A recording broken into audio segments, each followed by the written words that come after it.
Do you want to make something beautiful this Halloween?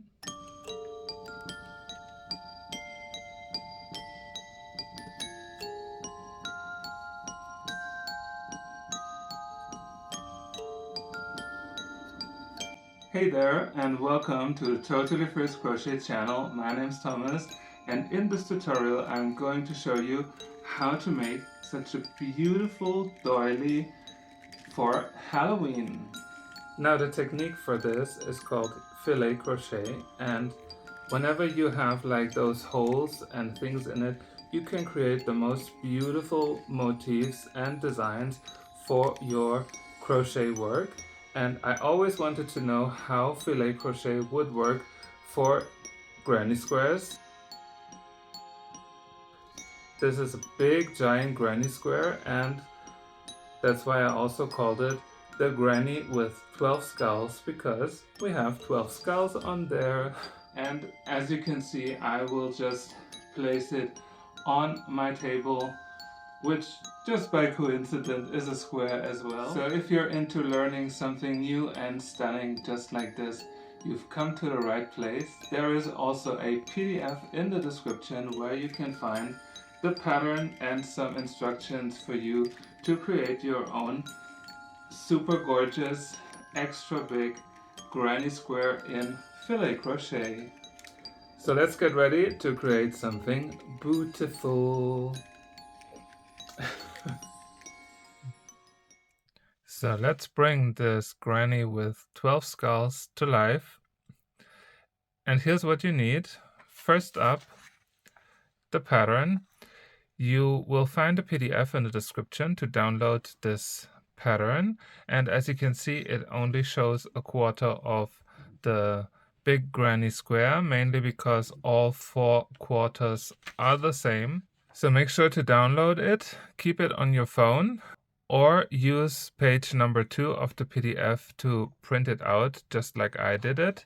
And in the pattern you can clearly see where you have to place double crochets and where you skip one stitch and make a chain in between to create these square holes. And it's also numbered from round 1 to round 19, so you can always take a look at the pattern to see where you are.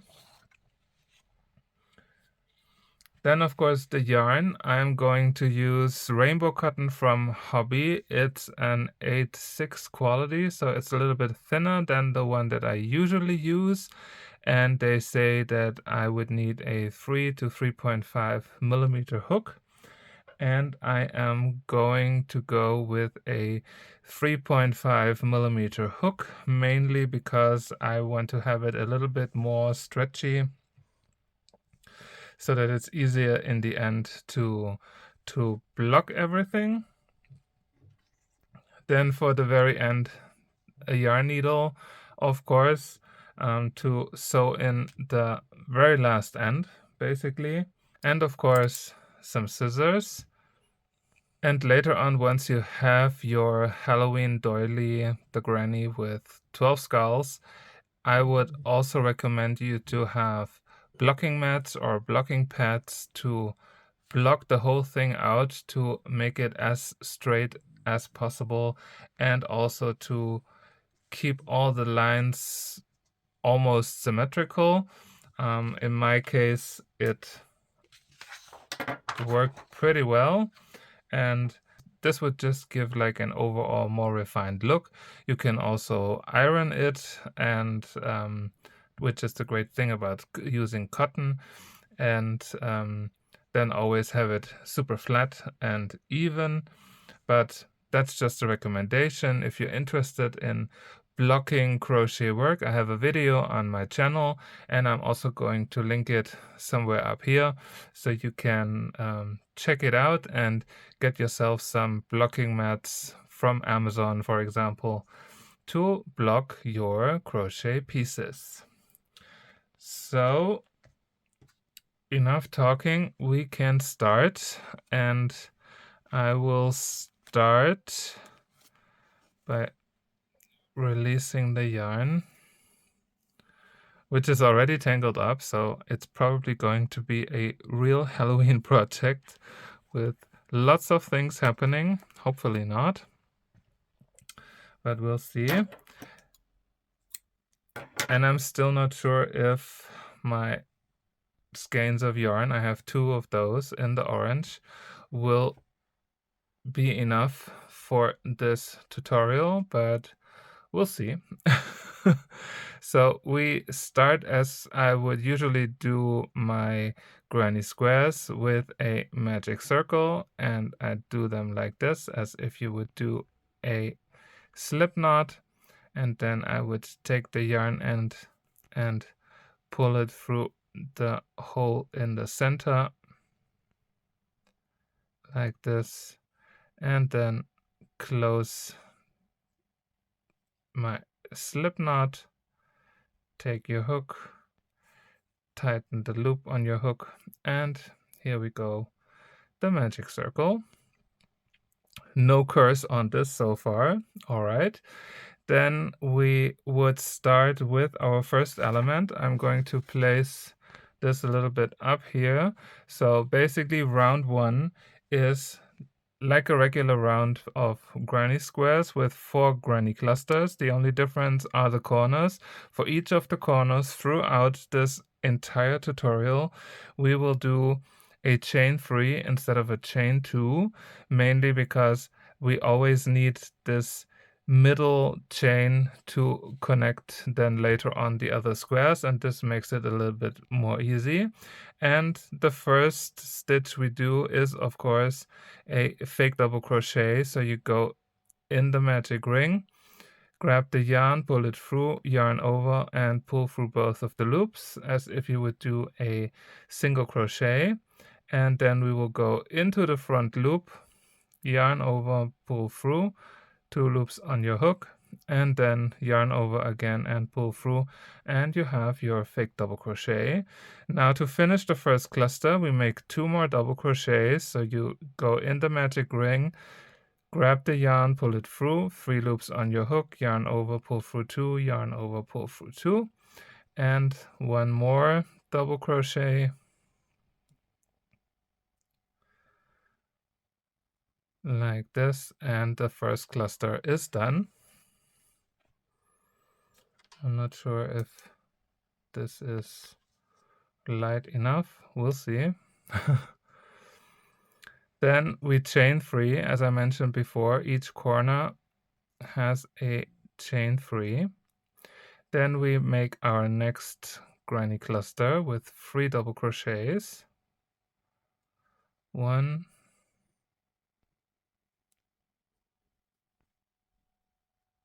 2,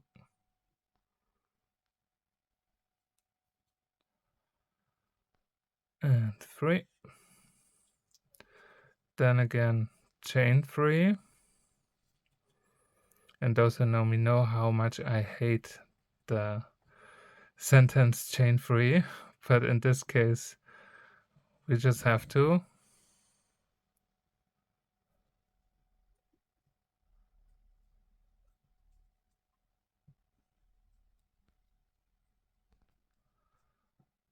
So this was the third. Then again chain 3. That the yarn is bugging me already. And we make the final cluster of 3 double crochets in the magic ring or magic circle, call it as you wish.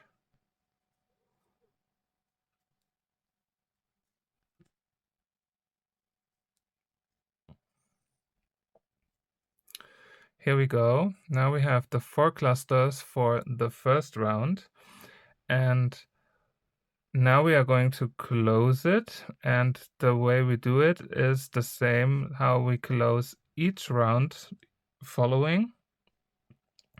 We chain 1, and then we are going to make a half double crochet in the top of our very first stitch, the fake double crochet.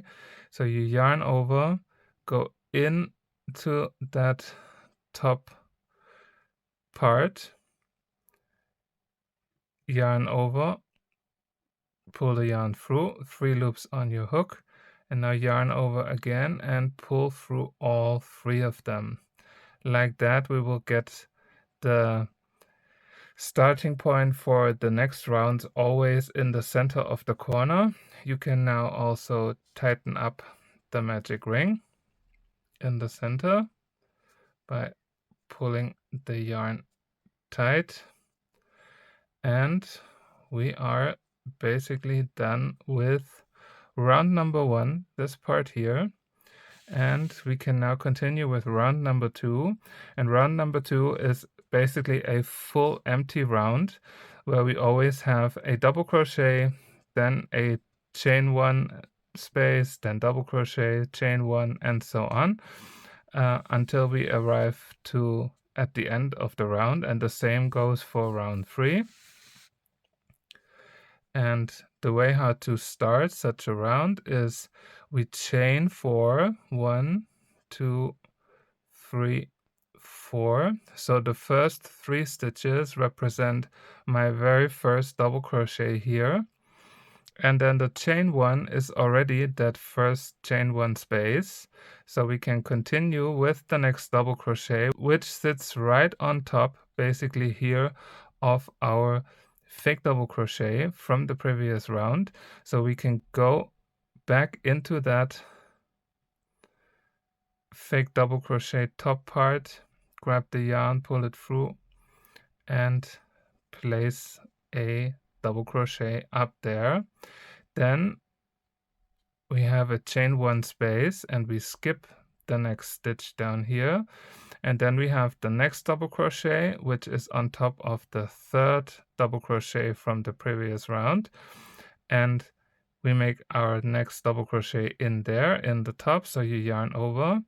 And then I will show you a little trick. You can of course go just regularly through the top of that stitch, but what I always do is to try to get that 3rd or a 3rd loop through, which usually sits right under the 2 loops from the top of the stitch, mainly because I feel like it gives it a little bit more hold, and later on when you stretch it out, it doesn't stretch out that much so that there won't be a bigger hole visible. It's a bit tricky to describe, but I feel like it holds everything better together and it makes cleaner stitches for such a filet granny square. Then we chain 1. We are now at the corner, and as I mentioned before, we have the 3 stitches, so we always place then the stitches or the next stitch in the corner, and we will do this by going through both of the loops from that second chain 1 space. If it's a bit too tight, in my case it's always a bit too tight with chains, you go through the first one and then just push the second one with your finger over it, so that you just have that back bump right here, and we make our next double crochet in there. And since this is a corner, we are now chaining 3,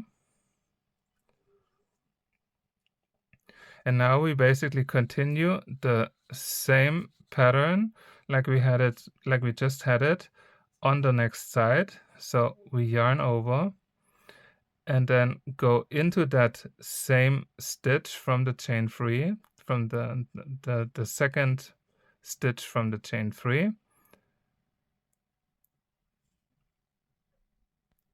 and pull it through and make the next double crochet in there.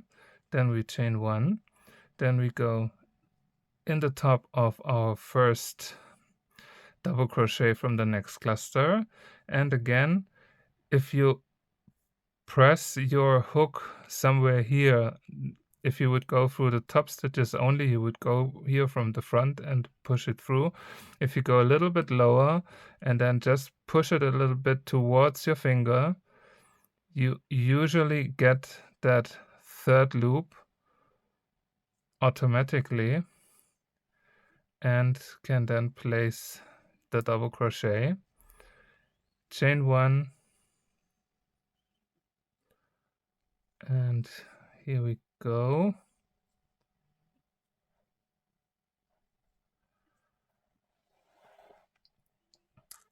So it really is just a matter of technique and really defines also how big your holes will be and how visible later on the pattern will be. Then we are at the next corner, we chain 1, and then we go into that second stitch. Again, I only go through the front part first and then take my finger and push the back loop over my hook.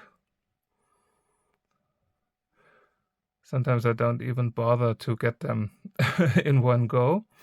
Then we chain 3 because this is a corner, and then we can continue again with the same pattern. And we start by placing the first double crochet in that same middle space from our chain. Then we chain 1, and then we go through the next and continue our pattern until we are at the end. Chain 1, then the next corner,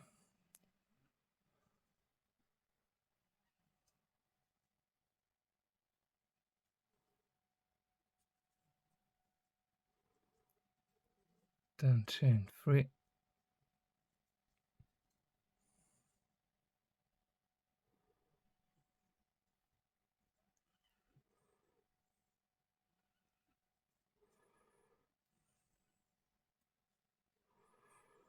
chain 1, and here you can see that back loop pretty easy.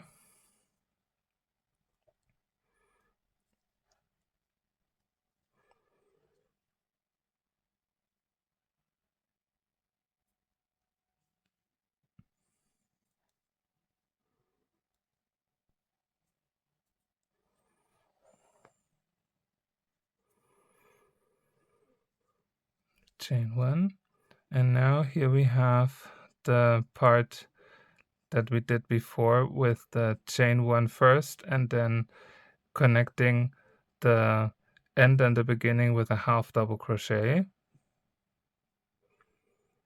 And we are just going to place our last stitch in there.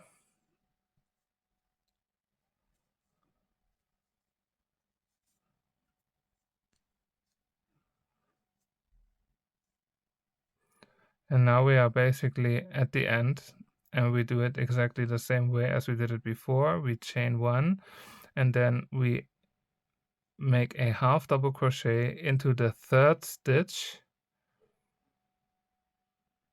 right here. And I'm also going to push it over my hook so I have both loops. And here we go. This was round number 2. We are right here.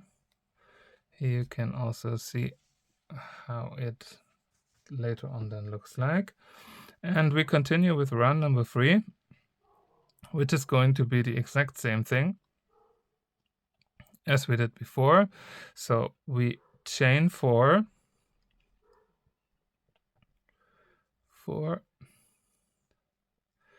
and then we go in the top of the next stitch.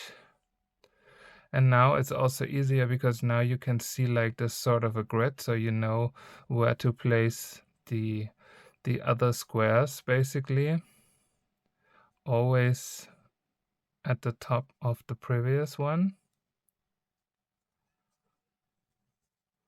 But this of course will change once we have a full square. where there's no chain 1 in between, but that is completely full with double crochets. Chain 1, then go into the middle chain element and make a double crochet, then chain 3 because this is a corner, and then go back into that same stitch with the next double crochet, and so on.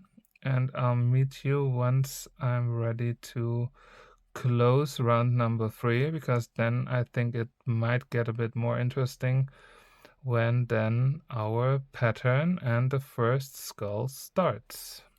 So here I am at the end of round 3, and I'm closing it the same way like I did it before. First I chain 1, and then I make a half double crochet into that third chain element,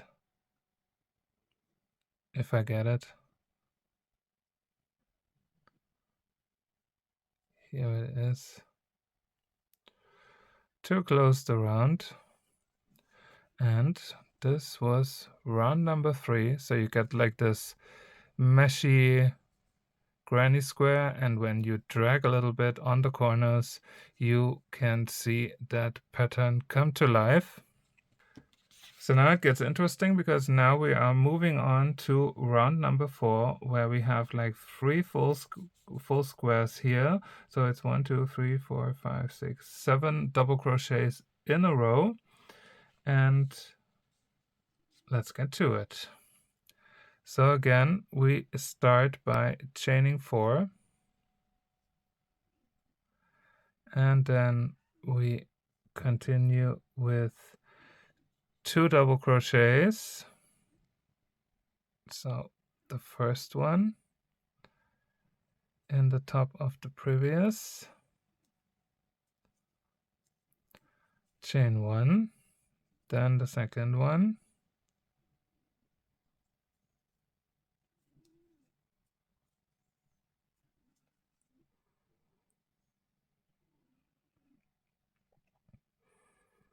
and now we are already here. So basically we have to do 6 more double crochets, because the middle part, the chin of the skull, is always in the middle, like in the middle of our square. And so we can make our 6 double crochets.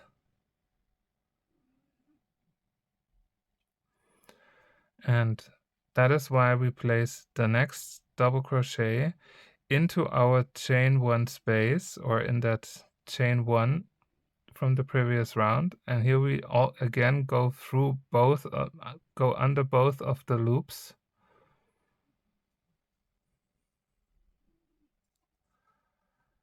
And then the next one goes again in the top of the previous double crochet. And then another one in that chain 1.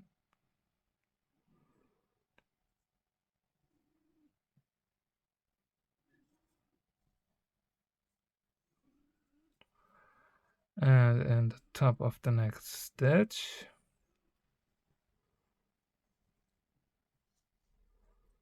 And in the next chain 1.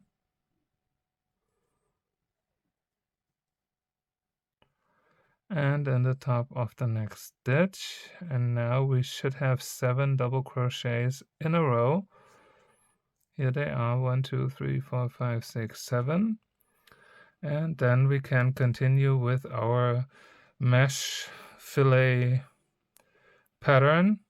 So we chain 1 and then place the next double crochet, and then we are already at the next corner, where we then place the first double crochet in the second chain element, then chain 3.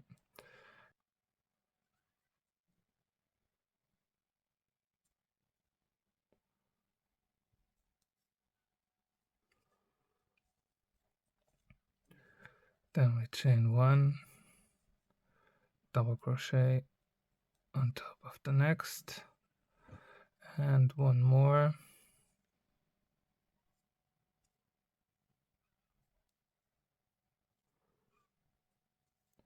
and then we come again to this part with the 7 double crochets. So we make the next one in our chain 1 space,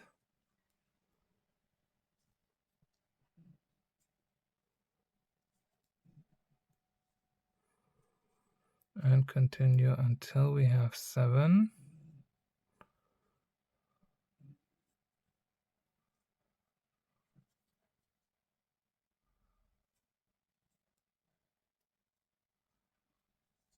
Five, and one more, or two more basically.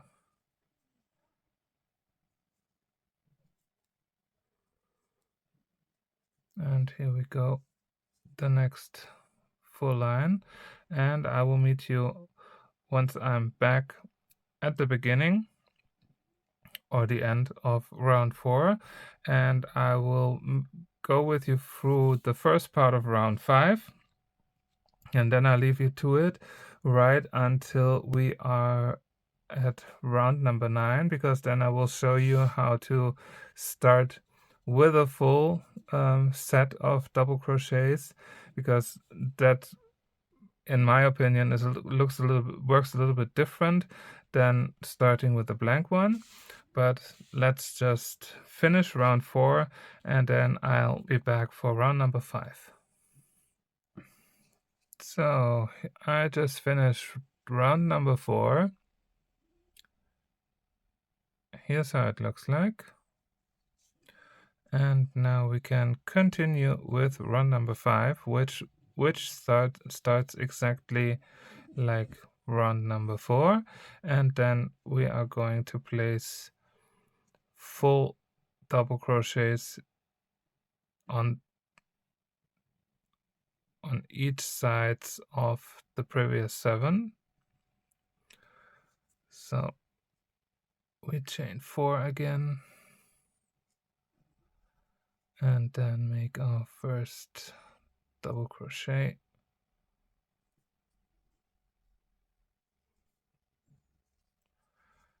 chain 1,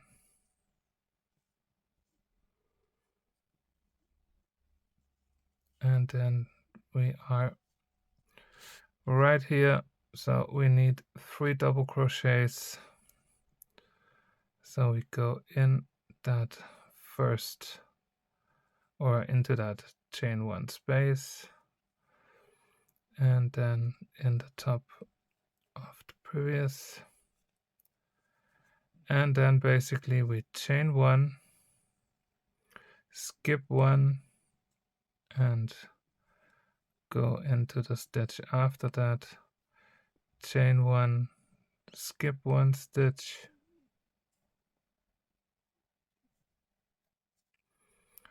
and one last time,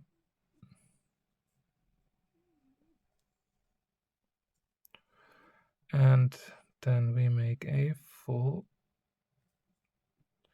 by going into the chain 1 stitch and finish it with the next one. So you always get like those vertical and horizontal lines, which you can always check to see if you're correct, which is also why I made the pattern like this, because I think it's much easier to go along and see where you are. And this is how we continue in round 5. And as I mentioned before, I will leave you to it. Take your time.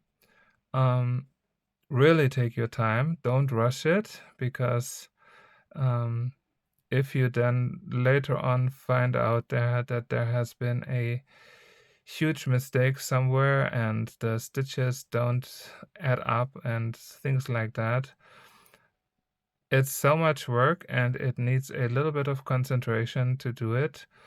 But the final result will always reward you.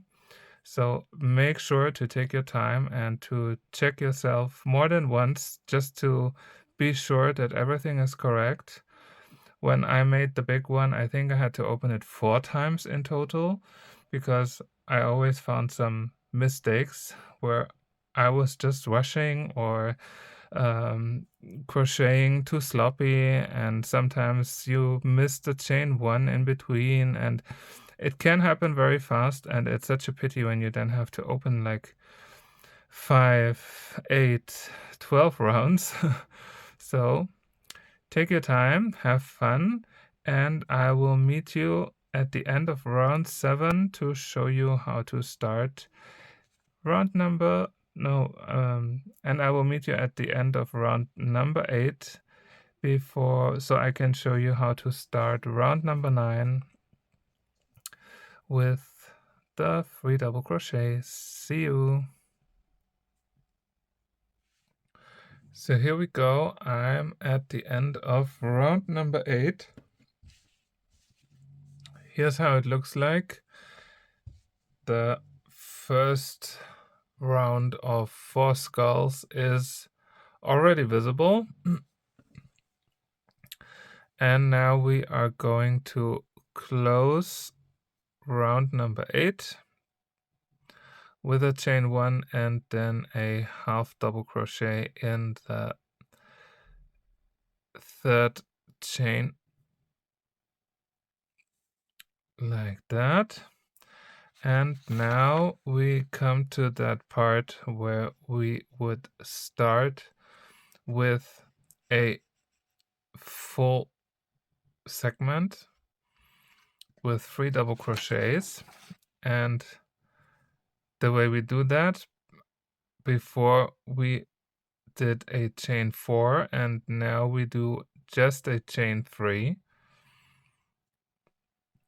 to stand for our first double crochet, and then we yarn over, and here you have 1 loop in front, and we are going to place the second double crochet right in that loop. That loop then will also come up a little bit, but since this was basically the side loop of the half double crochet, and I think it gives the perfect space to place the second double crochet in. Then yarn over and place the 3rd double crochet at the top of the previous stitch to start with a full one. And after that, as you can see it here, it's the regular pattern, and I will meet you once I'm back here to show you how to make a full corner.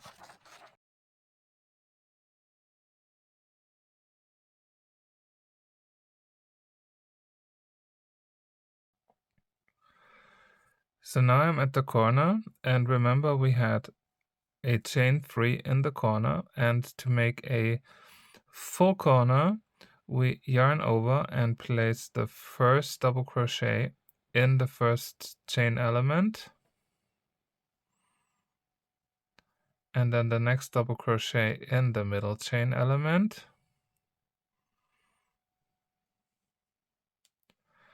then again we chain 3 and then place our next in the same middle chain element,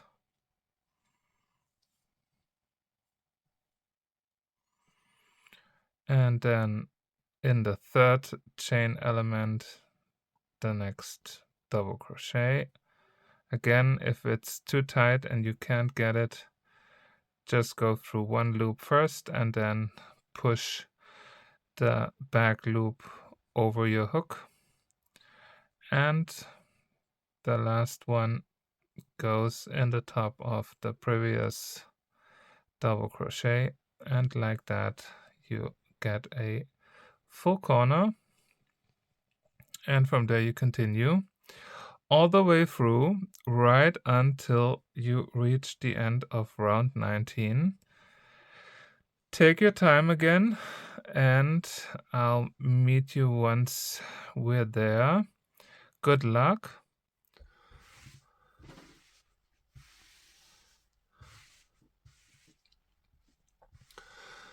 All right, so I just made it to the end of round 19. I'm right here.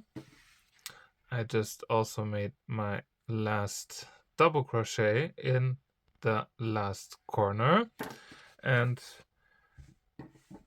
here's the status quo.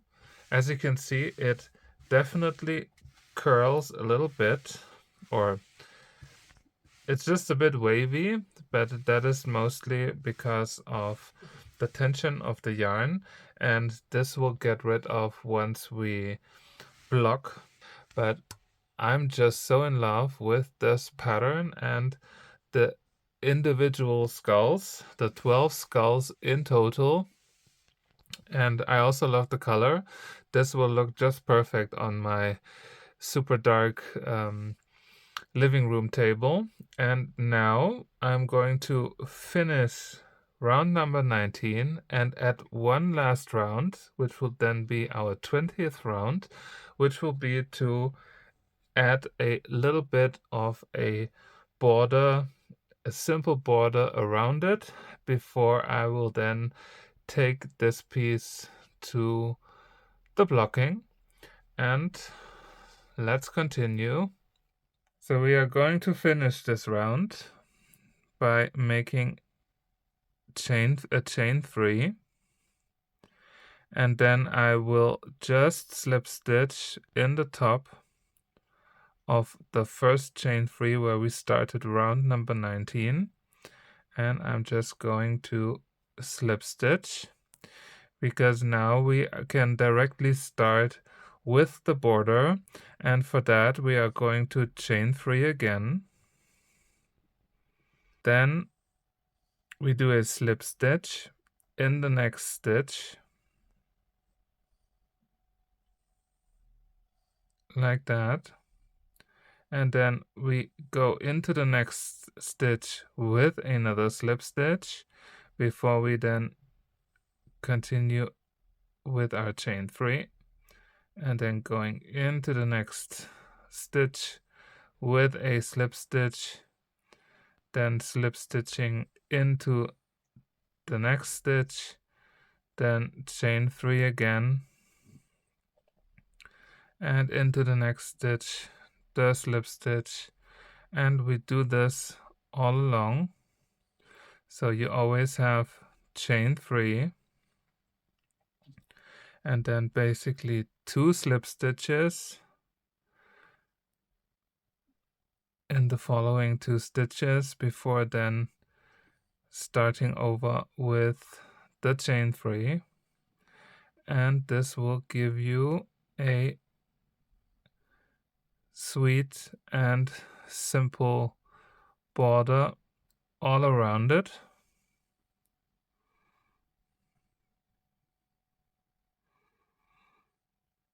I will make this one more so I can show you how the border looks like. You get like these sweet little ruffles here, and I think it's just like the perfect little finish for our granny square doily. And we continue along the way, and then I'll meet you once I'm back here to finish everything off and sew in the yarn ends, and then we can move on to blocking. And I am almost at the end. I just have the last border element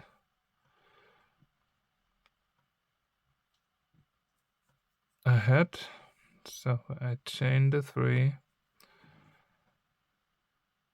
and then slip stitch into the next stitch. Of course, this now is a bit tight, and then I just go into the same stitch where I started. I slip stitch in it, and then I will just cut the yarn off, pull it through, because now we are ready to sew in the yarn ends. So I'm just trying to put the yarn somewhere along my stitches first, so I get down here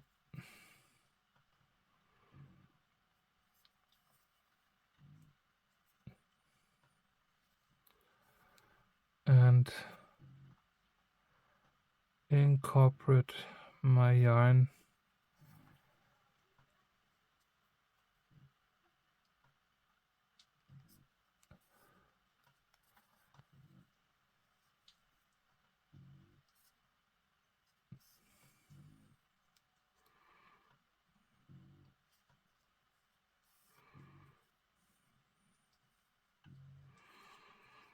Now, of course, I lost the yarn as always.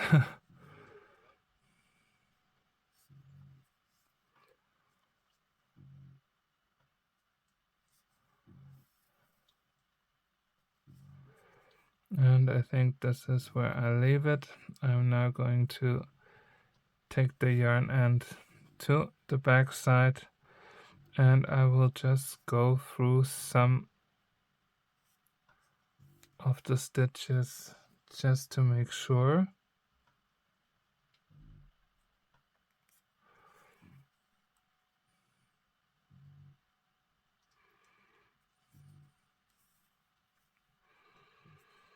And here I will just cut it off.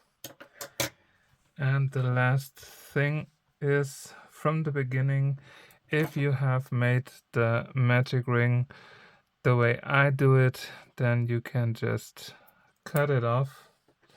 It will definitely not open. And our little doily is complete in terms of the stitch work. Now it's time to block it. So here's my blocking mat. I made a video about blocking granny squares in the past, so make sure to check that out if blocking is something completely new for you. I got these from Amazon. They weren't very expensive, and you have, I think, 9 of those panels that you can put together like a puzzle, so you have it for the size that you need. Here's my giant granny square, and what I also did is that I made it wet slightly under pouring water, just not drenching in water completely, but just so that the fabric is a bit humid, because that helps in terms of blocking. And here are the blocking pins. So we can start by blocking our piece, and usually I start in the middle, and I will just place it right here so that I can then follow along the lines. And usually what I do is that I start in the corners by pulling that out while looking where I am, and I will just take this edge somewhere here,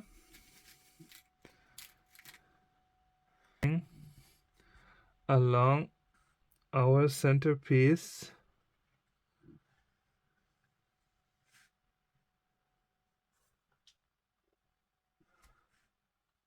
right until I'm at the same height. And it's absolutely okay when this feels like a little bit too stretched, because in the end, of course, we want to give it the tension that it needs to be where we want to have it. And same thing here. So the first ones are always a bit critical. I think I lost the center. No, it's right here. Here's our center. And then we go up.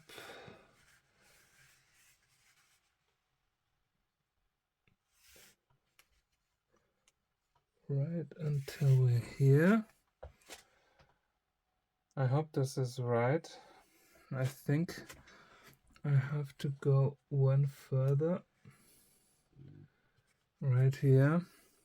Once you have the first 4, it should be easier.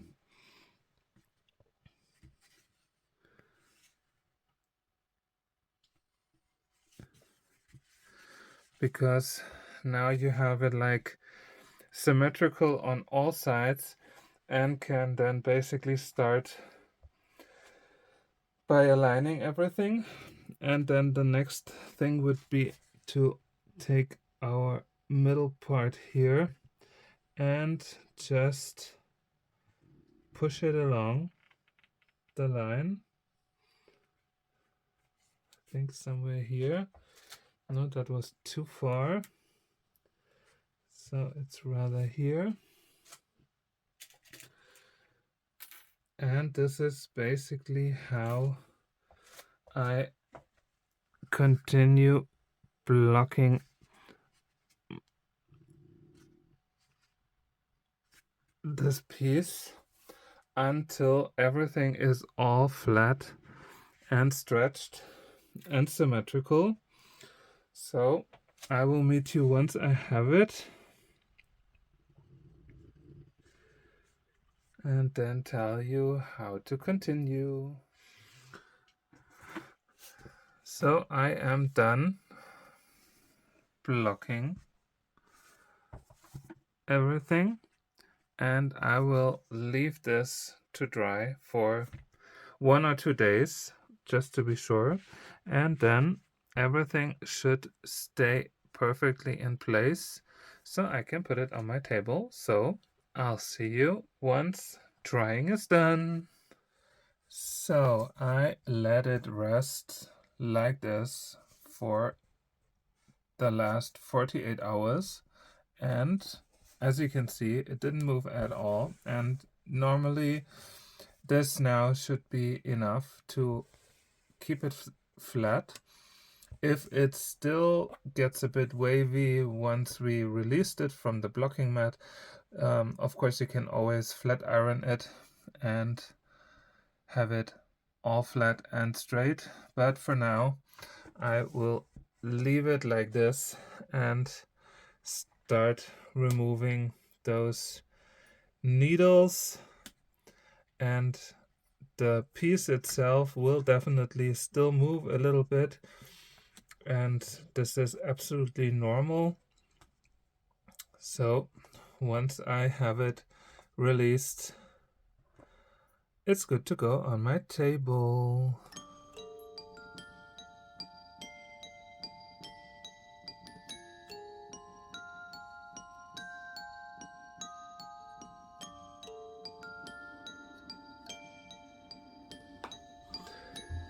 Thank you so much for watching. I hope you enjoyed making this beautiful filet crochet giant granny square, and I hope to see you back again next time. Holly just wanted to say hi. And I hope to see you back again next time, only at the Totally Fierce Crochet channel. And if you don't want to miss any of the future videos, may it be for Halloween or Christmas or whatever topic, make sure to subscribe to my channel so you don't miss them. Bye!